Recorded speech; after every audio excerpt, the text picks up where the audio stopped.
హన్మకొండలోని అంబేద్కర్ భవన్లో greater Warangal 65వ division Yellapur గ్రామానికి చెందిన 25 మంది ఇందిరమ్మ ఇండ్ల లబ్ధిదారులు ఎమ్మెల్యే కేఆర్ నాగరాజ్ చేతుల మీదుగా మంజూరు పత్రాలను అందుకున్నారు. ఈ సందర్భంగా ఎల్లాపూర్ గ్రామానికి చెందిన కాంగ్రెస్ సీనియర్ నాయకులు సునీల్ మాట్లాడుతూ గత బీఆర్ఎస్ సహాయంలో ఒక్క డబుల్ బెడ్రూమ్ ఇల్లు కూడా ఎల్లాపూర్ గ్రామంలో నిర్మించలేదని పేర్కొన్నారు. కాంగ్రెస్ ప్రజాప్రభుత్వం ఏర్పడ్డాకనే తమకు ఇందిరమ్మ ఇల్లు వచ్చిందని హర్షం వ్యక్తం చేశారు. వర్ధనపేట ఎమ్మెల్యే కేఆర్ నాగరాజ్కు తెలంగాణ రాష్ట్ర ముఖ్యమంత్రి రేవంత్ రెడ్డికి కృతజ్ఞతలు తెలుపుతున్నామని అన్నారు.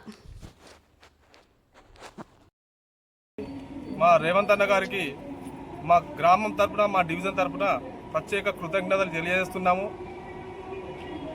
ఈ టీఆర్ఎస్ ప్రభుత్వం అనేది ఈ 10 ఏళ్ల దోపిడీలో ఎంతమంది నష్టపోయిళ్ళు, కనీసం పేపర్ మీద కూడా ఒక డబుల్ బెడ్రూమ్ ఇల్లు అనేది రాలేకపోయింది.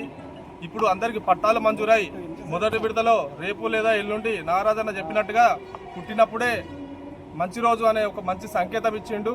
దానికి అనుగుణంగా రేపు పొద్దున్నే మంచి రోజు అనేది మాకు ఇల్లు వచ్చింది, ఈ రోజే మంచి రోజు. మేము పోయి ఇలా ముగ్గు పోసుకుంటాం. మా పనులు మా డివిజన్లు కాదు, ఈ వర్ధన్నపేట నియోజకవర్గంలో ఆదర్శవంతంగా మొదటిసారిగా అంటే అందరికంటే మొదలుగా ఇండ్లు కంప్లీట్ చేసుకోవాలని మా అందరి తరఫున నేను కోరుకుంటున్నాను. వాళ్ళకి ఏ సహాయమైనా మా గ్రామం తరఫున నేను ముందు ఉంటానని కోరుకుంటున్నాను.